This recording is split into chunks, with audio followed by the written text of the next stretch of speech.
नमस्कार मंडळी. सकाळी आज 3 वाजताच उठले होते, कारण मिस्टर गेले होते महाराष्ट्रामध्ये. कारण आमच्या मावस ननंदबाई आहेत, त्यांच्या सासूबाई वारल्या होत्या आणि म्हणतात की सुखाच्या टाईमला नाही गेलं तरी चालतं, पण दुःखाला कोणाच्या पण जवळ व्हावं म्हणून. आणि सुखाच्या टाईमला तर शेजारी पाजारी पण जमा होतात. तर सकाळचे 4:30 वाजले होते. मग मिस्टर गेल्यानं मी पण उठले. आगावची कामं पण भरपूर होती आता. तर चहा करून पिला. आधी पिलूला दूध टाकलं, मग चिवताईला चारा पाणी टाकलं. आमची चिवताई पण आज काही उठली नव्हती. चौकड असा पाऊस चालू आहे. सकाळी उठून पाहते तर काय, पण झाडून आणि सडा केल्याशिवाय बिलकुल करमत नाही. म्हणतात काहीही राहू, झाडून आणि सडा काढलं तर लक्ष्मी येते म्हणून. तर पहिल्यांदा सगळं झाडून काढलेलं आहे, चौकड पाणी मारून घेतलेलं आहे. मी कितीही काहीही राहू, ते केल्याशिवाय करमतच नाही मला. कारण फारसं काम जे आहे ते केलं तर दुसऱ्या कामाला करते माणूस. आता लावून टाकते गेट, कारण बाहेर अंधार अजून भरपूर आहे.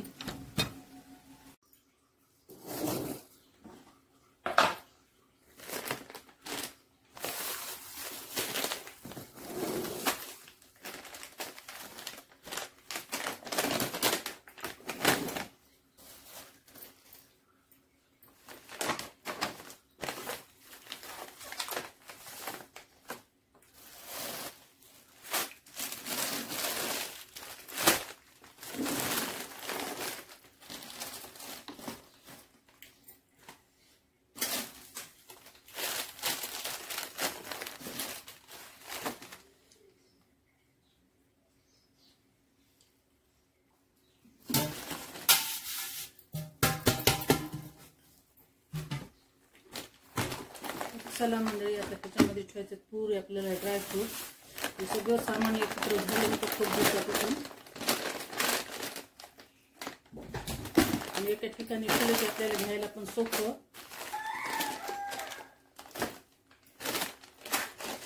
आणि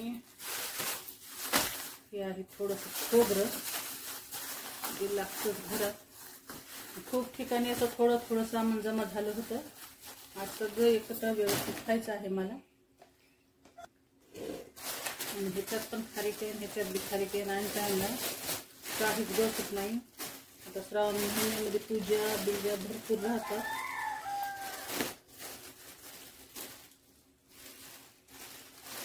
दोन्ही एका ठिकाणी करून ठेवणारे. नंतर आपल्याला घ्यायला विसरतो. आणि अशा कवरमध्ये ठेवलं की पावसानं पण खराब होत नाहीत आणि दिसतात बी घ्यायला गेल्यावर. हे आहेत आता हे सगळं जे रोजचं सामान आहे, जसं आहे तेच पत्ता, थोडासा ओवा तर मी डब्यामध्ये काढून ठेवलेला आहे. पण आता हे जे जास्तीचं आहे ते मी सगळं असं बांधून ठेवत असते. आणि जेव्हा संपलं तेव्हा डब्यामध्ये काढून ठेवते. हे आहे जवस.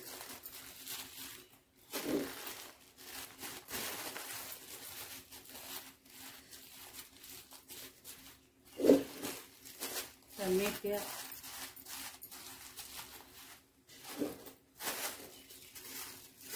हे आहे मसाल्याचं सामान. हे सगळं चिल्लर सामान हे टाकीमध्येच असतं मसाल्याचं. आणि ही आहे करडी.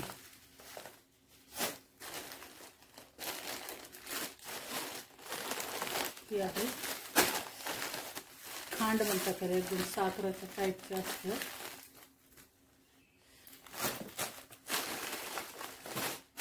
हे आहे जिरे. रोजचं यूज करायचं सामान ते थोडासा साबुदाणा, रवा, शिंदी लोण सगळं ह्याच्यामध्ये खायचं आहे. म्हणजे ड्रायफ्रूटचं आहे सामान.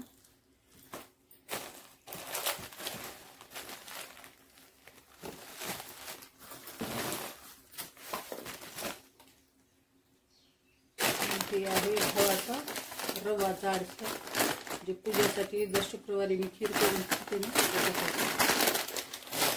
मी कोणते पॅकेट आणले की ते डब्यामध्ये काढत नाही, कारण पॅकेटमध्ये छान सामान राहतं. आता जे पाहिजे ते तर डब्यात काढते, पण मिनिमम आजच्या डब्यामध्ये ठेवून देत असते. आणि आपण कुठं त्याच्यामुळे आपल्याला व्यवस्थित पटकन तर आता रोजचं सामान ठेवलेलं आहे, जिरे वगैरे, मसाल्याचं सामान, रवा, ते सगळं चिल्लर सामान जे आहे ते ह्याच्यामध्ये ठेवलेलं आहे मी ह्या टाकीमध्ये. आणि ह्याच्यामध्ये काय कोणत्या डब्यामध्ये ठेवलं ना की तिकडल्या तिकडंच वस्तू राहून जाते. अंजीर, पिस्ता, हे ड्रायफ्रूटचं पॉकेट आहे,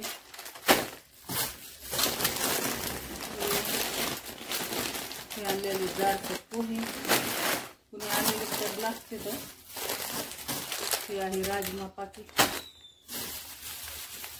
आणि हे आहे काश्मीरी केसर. हे ओरिजिनल काश्मीरून हे पूर्ण जे पार्सल आहे हे ड्रायफ्रूटचं ते आमच्या मिस्टरांनी मागितलं तर असं 10 की 11 हजारमध्ये मागितलं तर काश्मीरून. तिथं एकदम चांगले आणि प्युअर असे ड्रायफ्रूट भेटतात. त्याच्यामध्ये चाललेले आहेत हे केसरचे 3 डबी.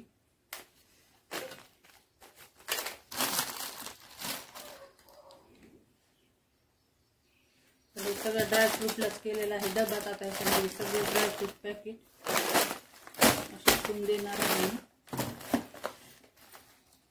हे आहे केसर. पूर्ण तयार झालेला आहे ड्रायफ्रूटचा डबा. आता कोणतं बी आपल्याला स्वयंपाक करायचा असेल, पूजेचं काही बी करायचं असेल, नैवेद्य वगैरे, तर सगळं सामान ह्याच्यामध्ये आहे. तर म्हणलं तर पूर्ण ड्रायफ्रूट ठेवलेले आहेत ह्याच्यामध्ये. हे डबा जे आहे हे केलेला आहे मी रिकामा.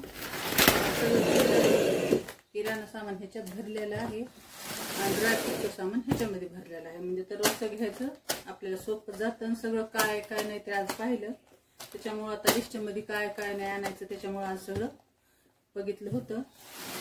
आणि आज मिस्टर गेलेले आहेत तर महाराष्ट्रामध्ये, मी सकाळी सांगितलं, त्याच्यामुळं आज आगावचं काम म्हणून हे काम चालू आहे. अजून भरपूर आगावचे कामं करायचे. ते असले की काही काम नाही, खाणं पिणं हे सरत नाही. आणि ते गेले की आमचं जेवायचं वगैरे काही नसतं. जराशी खिचडी लावली, काही उपमा केला तर चालतं, पण ते असल्यावर सगळंच करावं लागतं. आणि त्यांच्यामुळेच आपल्या सगळ्यांना खायला भेटतं. म्हणलं तर घरातलं जे मेन माणूस असतं त्याच्यासाठीच आपण सगळं करतो, नाहीतर आपलं काही नाही काही पण चालतं बायांचं. आज असं भरपूर काम आहे. आता घरं वगैरे पुसून घ्यायचे आहेत. आज हे खूप पसारा होता. आता सामान भरायचे म्हणून काय आहे. आणि नाश्त्यामध्ये केले ते गरमागरम पोहे. तर या मग सर्वजण सकाळचा नाश्ता करायला.